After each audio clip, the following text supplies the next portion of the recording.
There's a 50 square mile area out in the wilderness of Yellowstone National Park in the USA where it's said that thanks to a legal loophole you can get away with murder or any other crimes you might want to commit. I am just about to enter that area. There is exactly one road that leads in and out of the so-called Zone of Death.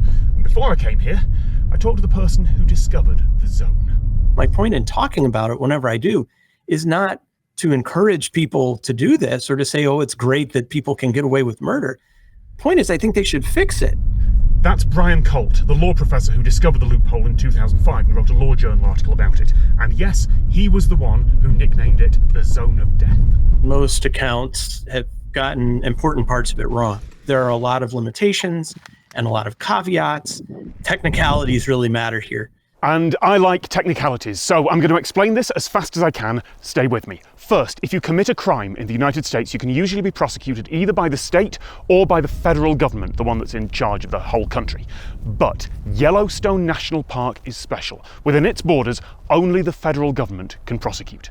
Now, for federal law, Congress, the people in charge in Washington, they divided the country into 94 districts. Those districts don't cross state lines, so there's a district for Northern California or Eastern Texas, or for all of Arizona, because there aren't many people there. With one exception, Congress gave all of Yellowstone Park to the federal district for Wyoming, despite the fact that some small parts of the park, like this, are actually in the states of Idaho and Montana. So right now, in this 50 square mile area, in the Zone of Death, I'm standing in the state of Idaho, but the federal district for Wyoming. Now, if you're accused of a crime, the Sixth Amendment to the US Constitution says that you have a right to a trial by jury, where that jury is made up of people from the state and district where the crime was committed. The Constitution could have just said state or district, or it could have just said district, but it doesn't say that. It says state and district. So for crimes committed in this weird little overlap zone, a jury would have to be picked from just the people who live in Idaho State and Wyoming District, which would be just the people who live in this zone, and the population here is 0. So no jury, which means no trial, which means in theory, no conviction. Because Congress colored outside the lines here, they would need to let you go. And to be clear, the prosecution wouldn't just concede. They would say, well, look, this is just a technicality. The problem with that is the Sixth Amendment says very clearly and plainly what it requires. In the federal system, the only one who can request a change of venue is the defendant.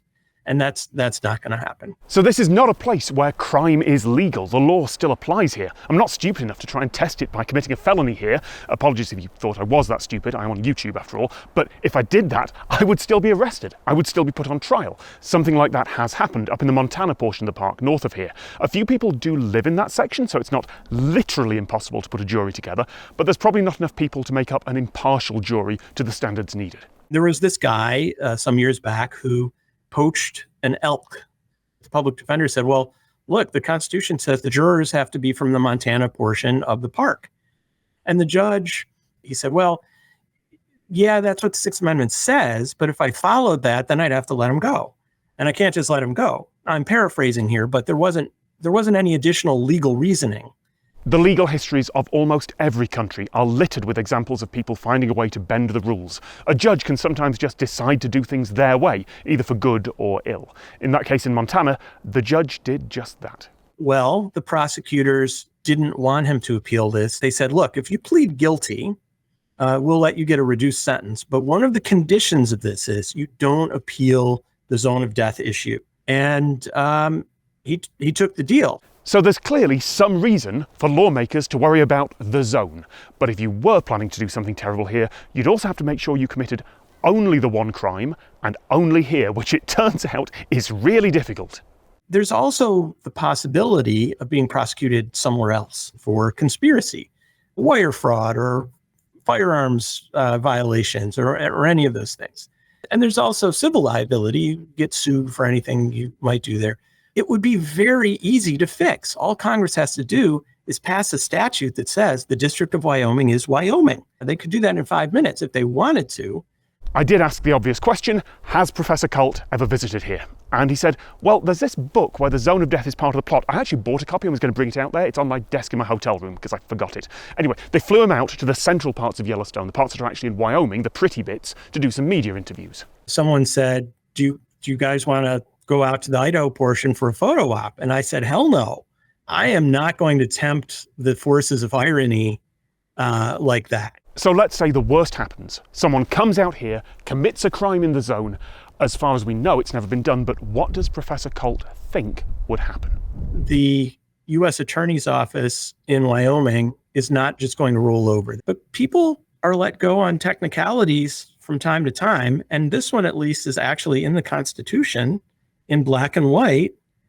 Congress has been on notice for 18 years now. They could have fixed it. I am now going to leave either before someone else decides to commit a crime here on me, or before I get eaten alive by mosquitoes.